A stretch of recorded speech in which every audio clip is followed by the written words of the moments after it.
Here are job search mistakes to avoid this year according to me, a recruiter.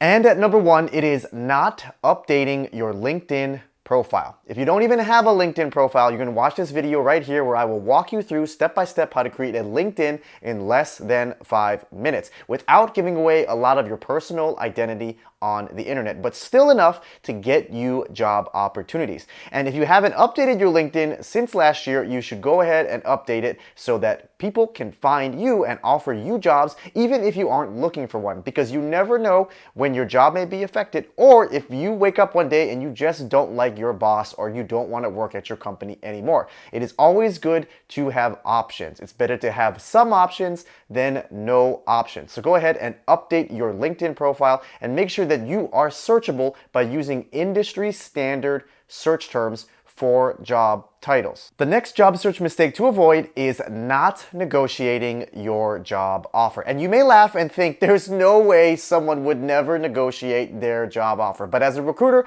I can tell you that this actually happens much more often than you think, especially when people are applying for their dream companies or the top company in their industry. They will always tell me, I trust you, or I trust that you pay top dollar, or I trust you to pay what is reasonable in the market. These are huge job search mistakes because you could be potentially leaving a lot of money on the table. Even if you know that you work at a company that does not pay well compared to its competitors and industry peers, you should still negotiate your job offer. So don't be afraid to ask for the salary range for the role and confirm your level of the job before accepting it. The next huge mistake that happens also a lot, more often than you would think, is not practicing for your job interviews. And the number one excuse and the number one reason why I hear people do not practice for job interviews is that they are interviewers for their own company. And they are an interviewer, so they know what good interview answers look like, so they don't need to practice.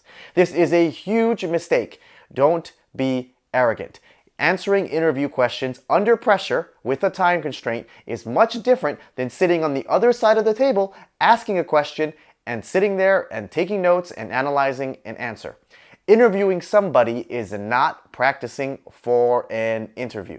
And as a general tip, I recommend that everybody does one real interview for practice every single year. If you did step one in my video, which is updating your LinkedIn, you should be getting some job opportunities coming through your inbox. And once a year, I recommend you just do an interview for a company that you don't want to work at, just so you can make sure your interviewing skills are sharp and so you can add questions to your interview practice bank. Because you never know, if your dream company comes along and sends you a message, or you apply for your dream company and you end up getting interviews, you don't want to be rusty. Or worst case scenario, you get laid off this year. You do not want to be rusty. Make sure your interview skills are always honed and sharpened. Another job search mistake to avoid is telling your current company that you have a competing offer and not being ready to leave. Now, what I mean by that is if you were to go out and get a competing offer, a lot of people would try to get a counter offer from their current company to see if they will match it. This is a very risky strategy and not something I recommend you do unless you actually plan on leaving. But what if you just want to stay and you just want to see if you can make more money by getting another offer? Well, the problem with this is if the company calls your bluff and says, we can't do anything about it, we really appreciate your time and service here, we wish you the best of luck. For you to then come back and say, oh, actually I changed my mind, I don't even want to take that job offer anymore. They'll know that you were just money grabbing.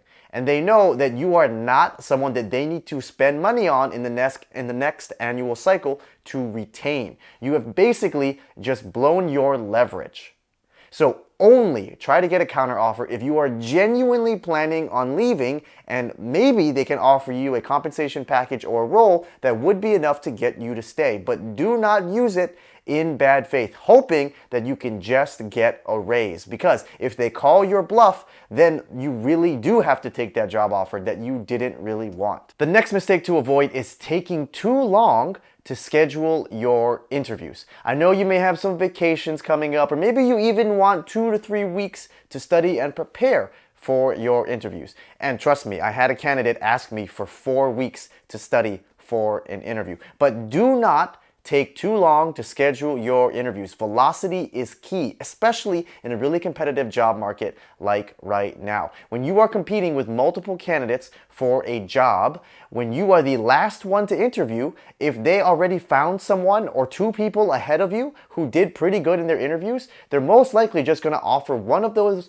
people a job offer, and they may even cancel your interviews. So velocity is key here. If you do need time to study, don't be afraid to push it back 1 or 2 days, but don't ask for weeks to study.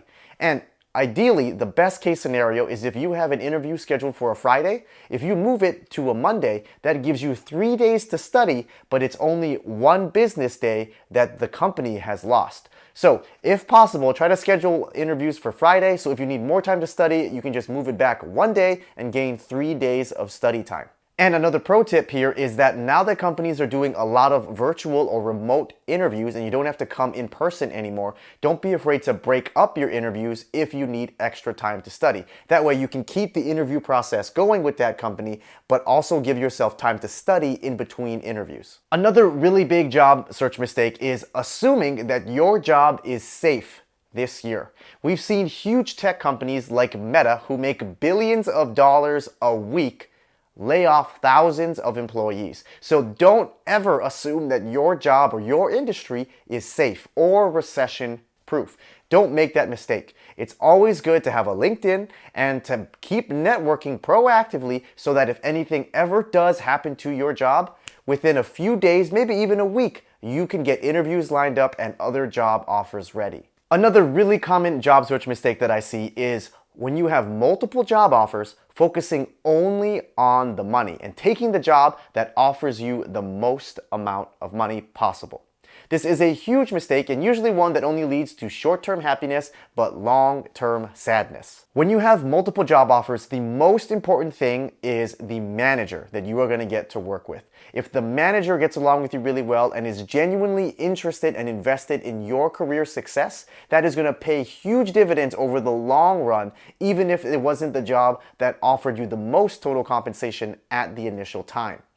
The second most important thing to consider besides the manager that you would work for is the role itself. Is the role and the scope of the role and the responsibilities and the things you would get to do a bigger scope and different than what you are doing today? You should never take a job that does the exact same thing you're doing today for slightly more money. That doesn't help you grow your career at all. And what it leads you to do is company hop from company to company every year or two, which if you do it too often makes you unhireable, because the really big companies and the best companies in the industry know that if you switch companies at least every 1 to 2 years, then they know that you are a flight risk, so you are not going to be a top candidate for them. The next huge job search mistake that I see all the time in the industry is taking a job based on future promises. Please do not ever take a job based on future promises about the role or about the pay or about a future promotion that will come. Please do not do this. I will reach through this screen and shake you. See what I did there? Career shakers, right? If you are unsatisfied about a job, whether that's for the pay or for the level or for the scope of the role, and they tell you, don't worry, if you accept the offer now, next year we'll give you what you want, or we'll give you a fast promotion. That's something we hear all the time. If you join now, we'll get you a fast promotion later. Do not accept a job offer based on these future promises, because these are not legally enforceable.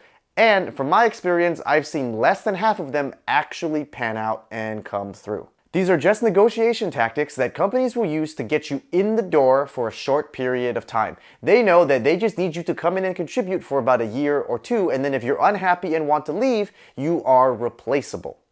Instead, what I recommend is you decline that job offer, wait 1 year, reapply, and see if you can get that dream job with the level, the pay, and the scope that you wanted instead. The next job search mistake to avoid is over-negotiating, and this can happen quite frequently, especially if you have multiple job offers. You need to always be cognizant about how the hiring manager may interpret all of your questions, your behavior, and your actions. If the hiring manager may think you are being too needy or you're being a diva, they will lose interest in you and they will not care if you decline their offer and walk away. For example, I once had a candidate asked to speak with every single person on our team, which was over 12 additional conversations. Once the hiring manager heard that this is what they wanted, they immediately knew that they were not interested in the position anymore, and they were more interested in gathering information about our product, which we were working on confidentially, and gathering information for other purposes. And they also realized that this candidate is probably wasting their time, because if they haven't decided by the time they've met 5, maybe 6 people on the team, then talking to additional 6 or 7 more team members is not going to make a difference. I once even had a candidate tell a hiring manager that they are the best engineer that they are ever going to hire, so they demanded that they are paid the most amount of money out of everybody on the team. And I can tell you, as soon as that phone call was over, they asked me to rescind that person's job offer. So don't over negotiate your position. The next mistake to avoid is not following up with your recruiter. This could be following up while you're doing an interview, or even when you're not in an application, but you're looking for other job opportunities. So let's say you finished the interview and it's been 1 week and you still haven't heard back from that company. That is a good time to follow up with the recruiter. Don't message the interviewer or the hiring manager directly. Instead, reach out to the recruiter. Usually give us at least a week in between all the interviews for us to gather feedback and for us and the team to make a decision on your hiring process. Now, if you're not in a job application process, it's always good to follow up with recruiters who have messaged you in the past, or recruiters that you've worked with at companies where you may have gotten rejected. Maybe you made it to the final rounds and you weren't selected as the finalist. It's okay to reach out to those recruiters and follow up in the future when you are ready to look for a job again. This is a very easy way to re-spark conversations, get referrals going, and get you immediate, quick job offers. All right, so I hope you don't make any of these job search mistakes this year, especially with what's happening in the market. If your job is affected, these are mistakes you definitely want to avoid so that you can get a new job right away. And if you want more tips about how to ace any upcoming interviews, you're going to want to watch this video right over here. All right, thank you all for watching, and don't be afraid to shake things up.